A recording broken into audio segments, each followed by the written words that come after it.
Welcome back, everybody, for another deep dive. Yes, welcome back. And today we're going to be talking all about you, That's right. the caregiver, Yeah. and building your ultimate caregiving toolkit Mm-hmm. that really lays out all the essential skills Yeah. and resources that you need to not just survive, Right. but thrive as a caregiver. Exactly. So it's kind of like we're building, Yeah. like your own Swiss Army knife. Yeah, think of it like your own personal Swiss Army knife for caregiving. Yeah. It's not just about having a ton of tools, it's about having the right tools ready to go when you need them. Love it. And what I think is so cool about this guide Yeah. is that it goes beyond the obvious stuff. Mm-hmm. Like, get ready to discover some really unexpected tools Right. you might not even think of as part of caregiving. Yeah. But I promise you they will make a world of difference. Yeah, they're game changers for sure. So let's dive in. Okay, so we have to start with the foundation of good caregiving. And surprisingly, it's not just about medical knowledge. Right. It's about communication. Yeah. That's your superpower in this role. Okay. Especially when you're dealing with doctor specialists and complex care decisions. I mean, when I think communication, Yeah. I immediately think active listening. Yes. Like not even just waiting to speak, but really absorbing Absolutely. what the other person is saying. But it's more than just hearing. You have to truly understand. Right. And that means that both you and the medical professionals need to be clear. Yeah. Remember, you are your loved one's advocate. So being able to clearly articulate their needs, Mm-hmm. ask smart questions, and make sure you understand the instructions is essential. It's almost like you have to become a mini expert yourself. Right. Which can feel daunting. Yeah. But there is this simple technique Okay. called the teach-back method. Oh, I love the teach-back method. Yeah, you basically repeat back what the doctor said in your own words. It's such a great way to make sure you got everything right, and it shows the doctor that you're engaged and proactive. Yeah. Plus, it helps solidify the information in your own mind. Right. It's like you're teaching it back to yourself. Exactly. Too. But communication isn't just about words, is it? You're absolutely right. We can't forget about nonverbal cues. Right? Pay attention to body language, tone of voice. Sometimes those things speak volumes. Yeah. It's all about reading between the lines and using empathy to understand what's really being communicated, Mm-hmm. whether by your loved one, their doctor, Right. or even other family members. Emotions run high in caregiving, so being tuned into those subtle signals is important. So true. And to me, communication goes hand in hand with organization. Yes. Like this guide has this really amazing idea that you become the CEO Yes. of your loved one's care. It's a powerful shift. You go from reacting to situations to managing them proactively. I love that. And just like a CEO, you need systems and strategies to keep everything running smoothly. Okay, so what does that look like in practice? Because when I think CEO, I think spreadsheets Yeah. and board meetings. Well, not quite that intense. Okay. But think of it like this. You're dealing with tons of information. Yeah. Medications, appointments, observations about your loved one's condition. Mm-hmm. The list goes on and on. So how do you keep it all straight? That's where this guide really shines. Okay. It recommends things like care journals or even digital apps Yes. to keep track of everything. Mm-hmm. It's like having a central command center for all the important details. Right. And it's not just about staying organized for your sanity. Right. Having clearer records makes you a better communicator. Yeah. Imagine being able to pull up a complete medication list, dosages, potential side effects, all right there during a doctor's appointment. That takes so much pressure off. Exactly. No more scrambling for notes or trying to remember everything. Exactly. You're informed and prepared, which gives you more confidence to advocate for your loved one. So we've talked about communication organization. Yes. It's like building a solid foundation for everything else. Mm-hmm. But there's another piece of the puzzle, right? That feeling of being prepared, Right. not just logistically, but also in terms of understanding what's going on medically. Yes. This guide talks about the importance of basic medical knowledge, Yes. which can sound a little bit scary at first. It doesn't mean you have to become a doctor overnight. Okay. It's about shifting from feeling overwhelmed and confused to feeling empowered. Yeah. When you grasp the basics of the diagnosis, the symptoms, the treatment options, Mm-hmm. it gives you a sense of control. It makes sense the more you understand, Right. the better you can advocate for your loved one. Exactly. You can ask better questions, make informed decisions, even spot potential issues early on. And knowing about medications, not just what to give, Yes. but why that seems huge. It is understanding the purpose, how to administer them safely, potential side effects. Mm-hmm. All of that turns you from just following instructions, Right. being an active participant in their care. And it's not just about the medications themselves, right? That's right. The guide also mentions the importance of knowing warning signs. Yes. That might require immediate medical attention. That's right. Feeling empowered to act quickly can make a real difference. It's like having a mental checklist in your back pocket. Right. Okay, if I see this, or this, Mm-hmm. I know what to do. That feeling of preparedness is so valuable. It is. Now, I have to ask, what about us? Yes. Like, it's so easy to get caught up in caring for someone else that we forget about ourselves. That's where self-care comes in, and it's not a luxury. It's a necessity. Right. You can't pour from an empty cup, right? Right. So taking care of yourself benefits both you and the person you're caring for. The guide mentions some really simple self-care practices. Okay. Things like going for short walks, eating nutritious meals, staying hydrated. Yeah. Even things like, deep breathing or getting consistent sleep. It's not about overhauling your whole life. It's about making small, sustainable changes. Yes. Small steps. Yeah. Choose one practice that resonates with you Mm-hmm. and commit to doing it daily for a week. That's a great challenge for our listeners. What one self-care action will you commit to? Yeah. Write it down, put it on your calendar, and see how it makes you feel. Speaking of calendars, Yeah. let's talk about time management because that's a big one. Time is so precious. Time is precious, especially in the caregiving world. Yes. Mastering time management isn't about cramming more into your day. It's about gaining control and making each moment count. I love how this guide introduces the Eisenhower matrix. Oh, yes. Have you heard of this? I love the Eisenhower matrix. Yeah. You categorize tasks by urgency and importance. Yes. And it helps you figure out what needs to happen now and what can wait. That's right. And the best part is, this isn't just for caregiving. It's a life skill. Absolutely. It helps you make conscious choices about how you spend your time and energy. And once you've got your priorities straight, techniques like time blocking and delegation become even more powerful. Okay. Time blocking is about assigning specific slots for different tasks, creating a visual roadmap for your day. It's almost like giving yourself a schedule. Mm-hmm. Even if it's flexible, it's about that feeling of structure and calm Exactly. amidst the chaos. And delegation, that's about recognizing that you don't have to do everything yourself. Yeah. Can family members help friends? Right. Are there tasks you could even consider outsourcing to a professional? It's about building a support system and utilizing the resources around you. It's like building a team. That's a great point. Which brings us back to that CEO analogy. Yes. You're not just leading your loved one's care, you're leading a team effort. That's right. And delegation doesn't mean that you're abandoning your responsibilities. It's about being strategic and making sure everything gets done effectively. This reminds me of another technique the guide mentions. Okay. The Pomodoro technique. Oh, yes, the Pomodoro technique. You work in focused bursts of 25 minutes, followed by short breaks.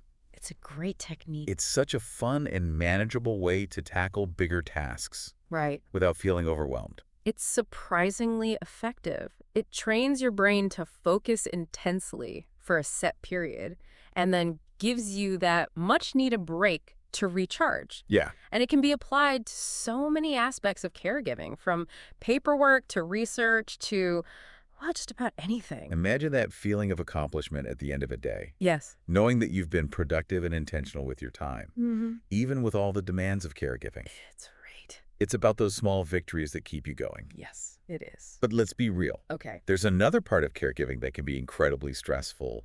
Finances. It's a topic many people avoid, but knowledge is power. Yeah. The more you understand about the financial side of things, the less scary it becomes. The guide emphasizes the importance of research. Right. Like knowing your insurance coverage, what benefits you qualify for. That seems like the first step. Absolutely. It's about being your own advocate and exploring all the resources available to you. And once you have a clear picture, creating a budget specifically for caregiving becomes crucial. Okay. This includes not just current expenses, but also planning for potential future costs. Right. As your loved one's needs evolve. It's about being proactive and thinking long term. Yes. Which I know can feel overwhelming. It can. But having a financial plan can bring so much peace of mind. It can. And if you're feeling lost, the National Council on Aging is a fantastic resource. Okay. They have a benefits checkup tool on their website that can help you identify programs and services you might be eligible for. Amazing. Okay, so we've covered communication, organization, Mm-hmm. medical knowledge, Yep. Yeah. self-care, Mm-hmm. time management, Mm-hmm. finances. Phew, It's a lot. that's a lot. But there's one more piece of the caregiving toolkit Okay. that's absolutely essential. Okay, what is it? Emotional intelligence. Oh, this one's often overlooked. It is, but it's so important. It's Yeah. about navigating the complex emotional landscape of caregiving, Right. both for yourself and for your loved one. The guide describes it as a journey of self-discovery, Mm. like learning to recognize and manage your own emotions Yes. in the midst of everything else going on. Right.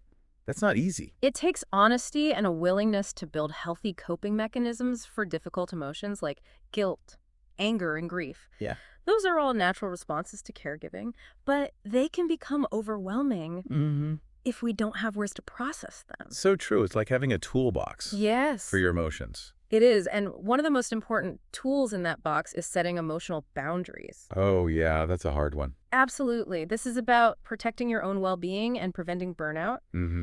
It's about recognizing that you can't be everything to everyone all the time. Right. And that means sometimes having to say no, even when it feels difficult. It's about recognizing your own needs and limits, Exactly. which can be so hard, especially in a caregiving role. It is, and that's where self-awareness comes in. Yeah. The guide suggests keeping an emotion journal to track your feelings and notice patterns. That's a great idea. It's about becoming an observer of your own inner world Mm-hmm. and figuring out what triggers certain emotions. Knowledge is power, right? Exactly. Understanding your own emotional landscape helps you identify areas where you might need extra support or develop more effective coping mechanisms. So we've explored a ton of tools and strategies. We have. It's amazing how much goes into creating a truly comprehensive caregiving toolkit. Yes. And you know what strikes me? What's that? It's how they all connect. They do. They all work together. It's not just a random collection, it's a system. Better communication leads to better organization, which reduces stress and allows for better self-care. Right. It's a beautiful cycle. It is. It's like each tool reinforces the others, Mm-hmm. creating this powerful ecosystem of support. Yeah, exactly. And speaking of support, that's a key takeaway for me. Building a caregiving toolkit isn't just about individual skills. Right. It's about recognizing that you don't have to do this alone. You don't. There's a whole community of people who understand what you're going through Absolutely. and are there to help. Reaching out for support is a sign of strength, not weakness. Right. It's about acknowledging that caregiving is a team effort and that you deserve a team behind you. So for all of you listening, if you're feeling overwhelmed or lost, remember, you're not alone. You're not. Take a deep breath, pick one tool that speaks to you, and start there. That's right. One step at a time. We've covered a lot, but we're not done yet. We're not. There's one final element of the caregiving toolkit that's essential. Okay. Adaptability. Adaptability, it's all about recognizing that caregiving is constantly changing. It's like navigating a river with unexpected twists and turns. Being able to adapt is your secret weapon to staying afloat. The guide emphasizes this idea of cultivating a growth mindset, Yes. which I've heard of but never really applied to caregiving. Mm-hmm. What does that look like in this context? It means viewing challenges as opportunities to learn and grow. Okay. Instead of getting stuck in frustration or fear, Yeah. you approach the situation with curiosity. Okay, this is new. How can I figure this out? Right. It's about embracing the unexpected and trusting yourself to handle whatever comes your way. That's such a powerful shift in perspective. It is. Going from, I can't do this, Right. to, I'm going to find a way. Exactly. It's about resilience, and that resilience comes from knowledge, skills, and support. Staying informed about new caregiving technologies and techniques can make a huge difference. Yeah. And so can having a diverse support network to help you navigate those changes. It's like building a safety net. That's a great analogy. You know there are people and resources out there to catch you if you stumble. And building that safety net is an ongoing process. Right. It's about connecting with other caregivers, joining support groups, seeking out professional guidance when needed. It's all part of being adaptable. So to bring this back to our Swiss Army knife analogy, Okay. it's like adaptability is the oil that keeps all the other tools working smoothly.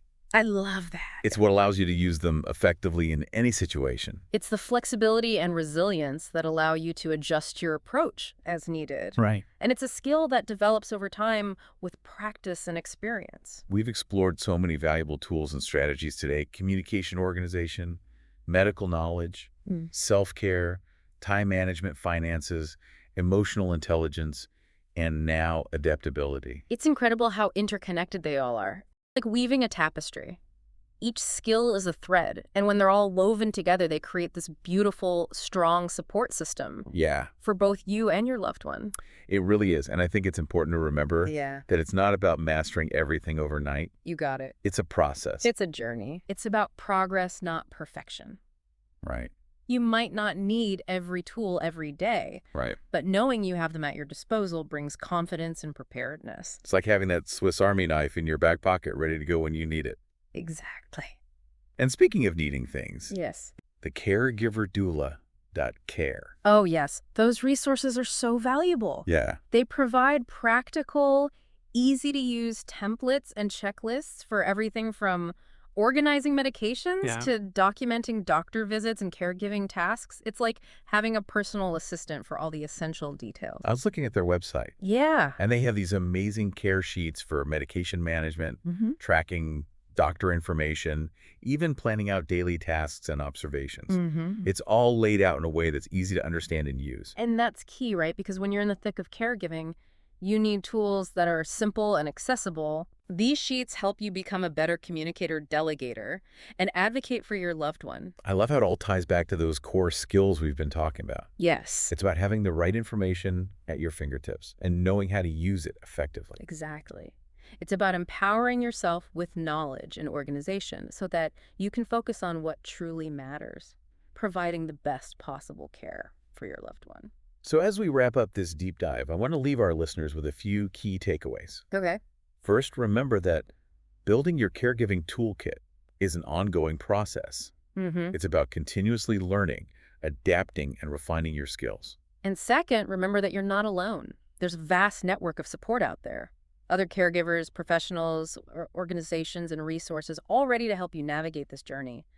Don't be afraid to reach out and ask for help when you need it. Absolutely. We've covered so much today, We have. and it can feel overwhelming at times. What's amazing is how much caregiving can teach us about ourselves. Yeah. It stretches our limits, challenges our assumptions, and pushes us to grow in ways we never imagined. It's like you're constantly evolving, adapting to new situations, and discovering hidden reserves of strength and compassion you didn't even know you had. Exactly. And in the process, you're building deeper connections, not just with the person you're caring for, but also with yourself and the wider community of caregivers. So to all of you incredible caregivers out there, we want you to know that you're seen, you're appreciated, Yeah, and you're not alone. that's right. You are making a world of difference. One act of care, one moment of compassion, one step at a time. That's right. Keep learning, keep growing, and keep believing in yourself. You truly are amazing. You've got this.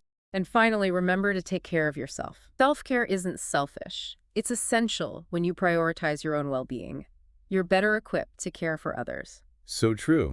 It's about filling your own cup so you can pour from it freely.